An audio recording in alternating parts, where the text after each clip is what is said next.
Olá, melhores leitores, tudo bem? Hoje a gente vai falar de um dos livros de fantasia mais incríveis e mais reconhecidos aí de todo mundo. Eu estou falando de A Roda do Tempo, O Olho do Mundo, que até virou série na Amazon Prime. Quer saber mais? Fique ligado e roda a vinheta.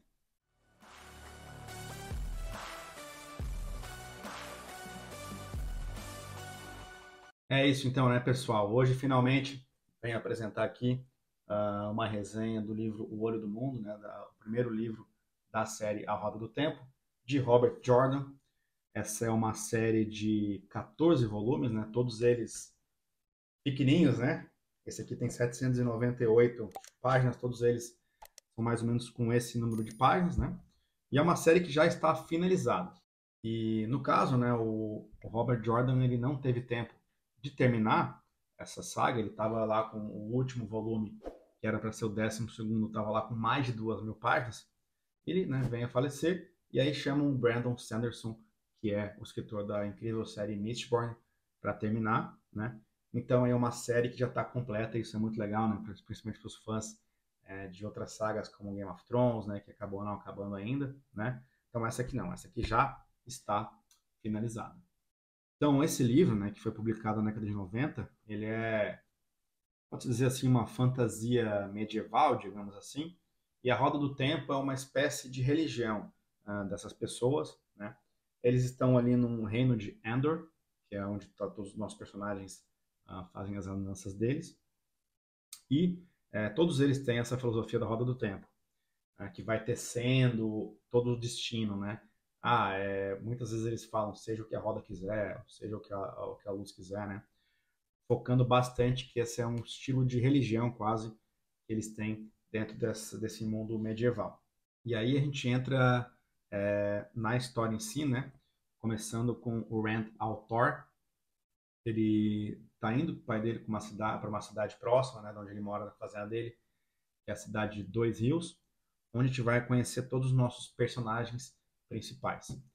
Chegando lá na cidade, no caminho que ele faz ali, que demora bastante tempo, algumas horas para chegar na cidade, ele nota aí que está sendo observado e vê que um cavaleiro, uma espécie de cavaleiro, está observando ele.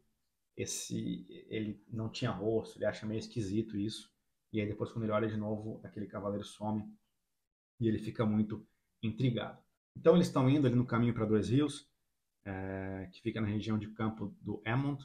E aí, chegando lá, ele comenta isso para dois amigos deles, que é o Matt Calton e o Perry Aibara, né, todos eles ali adolescentes, chegando na juventude, né, por volta de 15, 18 anos, que ele estaria vendo esse ser estranho. E eles comentam que viram a mesma coisa. Aquela noite, que é um festival que eles chamam de Beltane, a cidade está muito agitada, porque ela recebeu um mascate, né? Um mascate é uma espécie de caixeiro viajante ou um comerciante ambulante ali que passeia por diversas cidades, e receberam também um menestrel para esse evento, né? Menestrel é uma espécie de contador de histórias, é um cara que sabe fazer malabarismo, que sabe tocar música.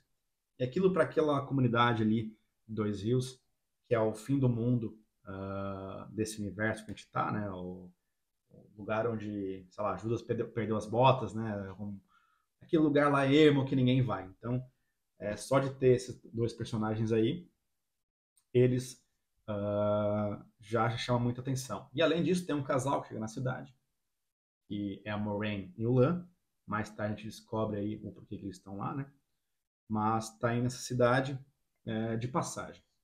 E aí estão lá o pessoal curtindo esse festival, quando essa vila ela é atacada por Trollocs. Trollocs eles cumprem uma função de exército do mal ali, né?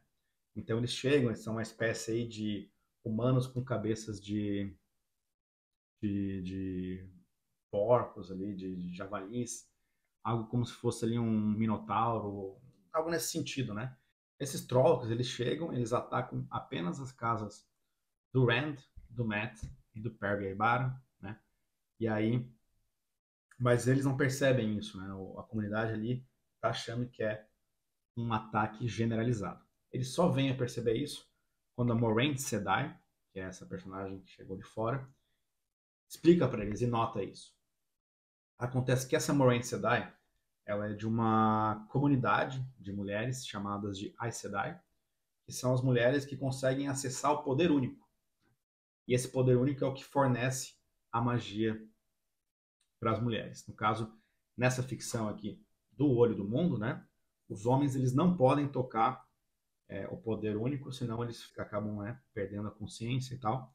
Então eles não podem, com exceção do que elas chamam de dragão renascido, né, que aí seria um capaz de lutar contra o mal. Mas a princípio, então, só as mulheres conseguem fazer isso e só as mulheres que são dessa comunidade das Aes Sedai. E ela acha aquilo lá muito estranho. Ela resolve salvar esse trio de garotos, né? Ela identifica que se os Trollocs estariam atacando a casa deles, é porque um ser maligno chamado de Tenebroso queria alguma coisa com eles ali. E é assim que a gente começa a nossa trama. Ela não sabe exatamente o que o Tenebroso quer com eles, mas ela decide que quer levá-los até Tar Valon, que é onde todas as Aes Sedai estão localizadas, né, para pedir ajuda lá, para saber se alguém pode auxiliá-los e entender o que o Tenebroso quer com eles. Junto nessa jornada vão também Egwene, que é uma espécie aí de namoradinha do Rand, e a Sabedoria, que é a Nynaeve, e elas vão juntos aí nessa jornada até Tar Valon. Então, só por esse breve resumo do início de como começa a Roda do Tempo, já dá para perceber que ele é muito inspirado em Senhor dos Anéis, né? Mais ou menos o que estava fazendo o Frodo lá no Condado, quando chega o Gandalf e fala para ele que ele vai viver uma aventura. É mais ou menos o que acontece aqui quando a Moiraine Sedai fala para aqueles três garotos que ela precisava que eles saíssem dali, senão os Trollocs acabariam tentando atacar eles de novo e matar eles de novo, né? Então tem uma inspiração bem forte aqui em Senhor dos Anéis, e esse livro ele é tido por muitos críticos como uma homenagem, né? Porque o Robert Jordan ele era muito fã do Tolkien, né? Então de fato é uma homenagem para Senhor dos Anéis. E todos os personagens fazem uma jornada aí do herói bem forte. Tem também vários momentos que relembram, né, o Senhor dos Anéis. Por exemplo, quando eles estão passando por Shadar Logoth, que depois eu vou entrar um pouco mais a fundo, e é quando se separa, né, eles se separam em três grupos, mais ou menos o que também aconteceu no livro do Tolkien, né, no Sociedade do Anel. Então, os paralelos são bem fortes. No entanto, algo que eu queria comentar é que, apesar de que os paralelos são fortes, o Robert Jordan ele bebe, né, da fantasia do Senhor dos Anéis, do Tolkien, mas tudo que ele cria aqui, apesar de inspirados, são, né, coisas originais, né? Por exemplo, os Trollocs é uma coisa original desse livro. O personagem Midral, ou os Desvanecidos, que são aí uma espécie de meio-homem, são originais desse livro. As Aes Sedai, que são essas espécies de magas ou de bruxas, são originais desse livro, né? Então, ao mesmo tempo que ele é uma inspiração, ele também tem uma originalidade aí muito, muito forte e muito legal. Assim, a experiência de leitura, quando tu vai descobrindo, é muito, muito interessante. Outra coisa importante, né, que eles estão aí em direção a Tar Valon, e como a vila deles é erma, é um local muito distante, eles vão passar por várias situações, e até por isso que o livro é bem grande, para chegar até lá. Então a gente está ali fazendo essas andanças pelo mundo, e a gente vai descobrindo aos poucos que tanto o Rand quanto o Mat, o Perrin, também a Egwene e a Nynaeve, eles são Ta'Veren, né? Então, pessoas pelas quais a roda do tempo tece ali todo o destino. Então, eles são muito importantes, e a Moiraine passa cada vez mais a querer proteger eles, apesar de não saber exatamente o porquê que o Tenebroso está atrás dele. O Tenebroso é o ser do mal ali que está querendo alguma coisa com aqueles meninos. Ela não sabe o que ele quer, o porquê que ele quer, porém, ela sabe que eles são importantes, então ela decide protegê-los, né? Além desses personagens, queria citar o Lan. O Lan é um guardião da Aes Sedai, né? Ele é um protetor dela, então ele está sempre dedicando a sua vida a ela. Né? A maior parte das Aes Sedai tem um guardião homem. O Menestrel ele chama Tom Merlin. Esse é um personagem bem importante porque depois eu entro um pouco mais a fundo, mas ele vai dar muita assistência para o Rand e para o Mat. E também o Elias Mashira, que vai ter um papel importante junto com o Perrin. Ele é uma espécie de lobo solitário ali. E por fim o Padan Fain, que é o mascate, e ele vai ser bem recorrente aqui na trama. Então vou tentar aqui passar os pontos mais importantes da Roda do Tempo, o Olho do Mundo, que é quando eles saem de Dois Rios, é muito importante. Depois eles passam por uma cidade chamada Shadar Logoth, onde a Moraine e o Lan explicam um pouco da história de como o mundo chegou ali onde a gente está. E essa passagem é muito legal, porque ela fala de uma cidade que foi tomada pelas sombras, né? A maldade lá acabou sendo tão grande que ela extinguiu todos os moradores ali e sobrou apenas um, que era o maior responsável ali por esse caminho do mal que a cidade adotou. Temos o encontro, e essa cidade também é bem importante, né? Eu estava quase esquecendo de citar, que é quando nossos personagens se separam em três grupos, e a gente vai vendo cada grupo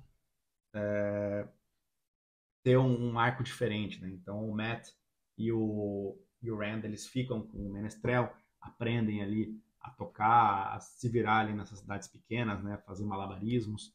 Depois a gente tem a Egwene e o Perrin fazendo todo um arco muito importante junto com o Elias Mashira, que é o Lobo Solitário, como eu falei. E temos a Moraine, o Lan e a Nynaeve se conhecendo um pouco mais. É bem importante porque a Nynaeve, que é a Nynaeve é a sabedoria, né? Ou seja, uma espécie de curandeira de Dois Rios, ela tem uma desconfiança bem grande com as Aes Sedai, né? Então é importante para eles se conhecerem cada vez melhor. Nessa passagem de Shadar Logoth, eu também gostei muito da história da Machadar, né, que é a sombra ali que persegue eles e acaba causando toda essa separação neles ali. E é muito interessante. E tudo isso acontecendo, eles estão também fugindo dos Trollocs e dos Desvanecidos, que são quem está perseguindo eles em nome do Tenebroso. Outro acontecimento bem importante é quando eles se reúnem de novo na capital, que é chamado de Camlin, e lá está acontecendo uma peregrinação de jovens de todo mundo para ver o que eles chamam de falso dragão. E aqui eu queria só fazer um parênteses, né? Porque existe uma lenda que a cada vez que a roda gira por completo, surge um novo dragão que vai ser o responsável aí por estar enfrentando o Tenebroso. Né? Então, a gente já começa a entender que um desses meninos vai ser o dragão, né? Para quem lê aqui, fica bem claro desde o começo qual deles é, mas aqui acho que na resenha não tem por que eu ressaltar isso, né? Senão eu estrago um dos pontos mais interessantes do livro. Mas de tempos em tempos surgem pessoas nesse universo que se declaram o dragão. E aí lá em Camelin, a gente tá, eles estão indo ver, né, um falso dragão que teve os seus poderes retirados pelas Aes Sedai, né? E esse era o falso dragão mais forte que teve até então. E tem muita gente até acreditava que ele fosse o dragão renascido, ele causou uma guerra, mas ele estava ali sem os poderes e estava uma peregrinação de jovens do mundo inteiro querendo ver aquele personagem ali que seria o falso dragão.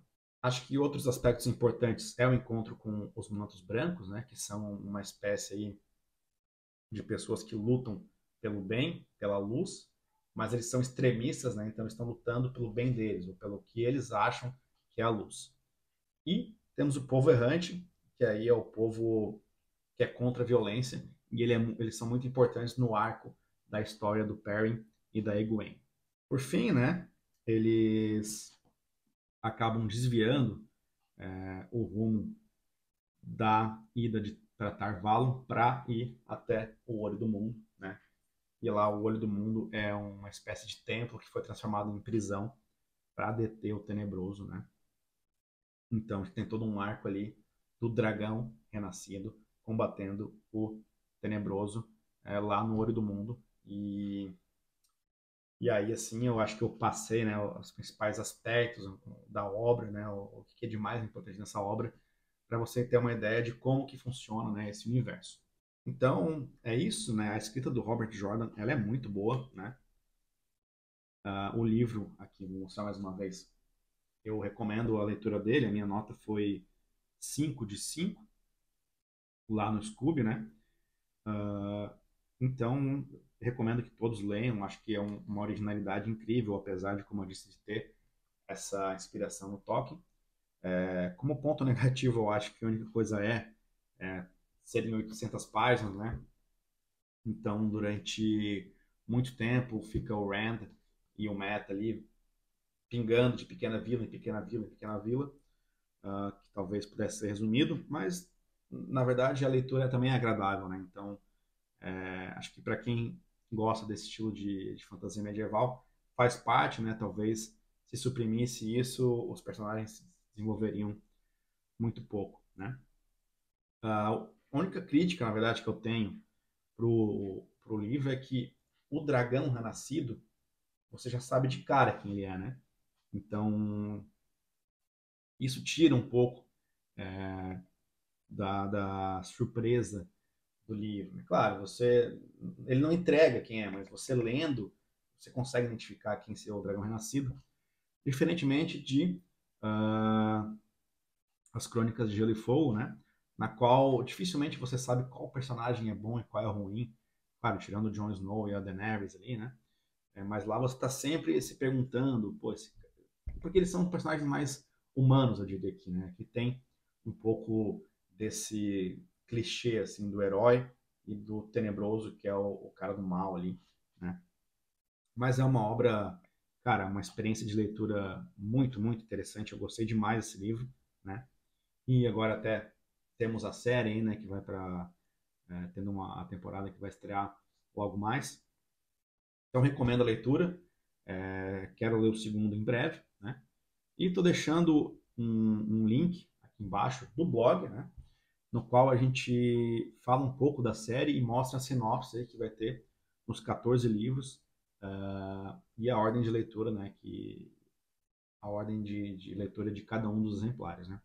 Por fim, eu queria ouvir de vocês se vocês já conheciam a Roda do Tempo, se vocês já leram, né?